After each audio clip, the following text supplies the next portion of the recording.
Dr. Mwangi, is sustainable and inclusive growth even possible, or is it one of those things, fancy things people talk about at conferences, and that's it?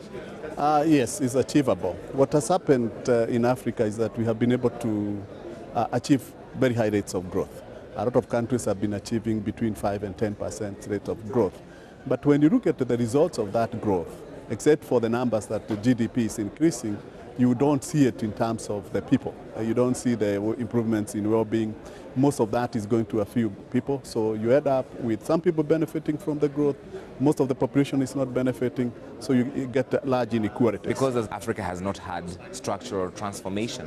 Yeah, so a lot of some of the countries that are growing very fast, and I mentioned a country like Angola, I mentioned Equatorial Guinea, they rely on commodities. So they've been growing up to 10%, 12%. But when it comes to natural resource-driven growth, it doesn't create jobs because you just sell commodities, you dig the resources, you sell, and doesn't create jobs. And that type of growth is actually not sustainable. You are talking about an exhaustible resource, but it's actually not even reaching the people. So what we are talking about transformation is trying to use these resources to diversify our economy so that they create jobs, so that you can get our young people working, and then you get more diversified economies, not just in agriculture, value addition, industry, services, but basically having a more diversified economy. A country like Rwanda does not have much natural resources. They've put in place the right policy measures. They've made the environment right for doing business. How do they get to that next level? Well, leadership matters and determination. I think the good thing about Rwanda is that actually sometimes having no resources is a very good thing. Some of the countries that do very well, think about South Korea, think about Mauritius. They did very well, they transformed their economies, yet they were natural resource poor.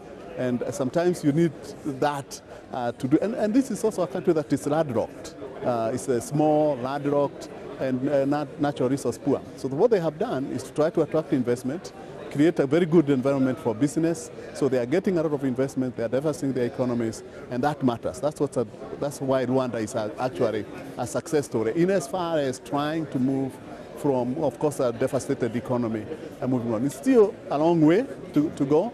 I mean, it's a recovery, it's a post-conflict, we can say that, but they have done very well in terms of the environment reforms and sustaining the reforms. The economist has had a change of heart from a hopeless continent to a rising Africa. From where you sit, are you also feeling this optimism in your outlook?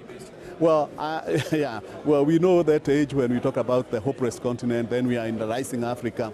Yes. I am saying that it's an emerging Africa, but we have to be very cautious. We have to be very cautious about where we are. We are at a point where we can revert back.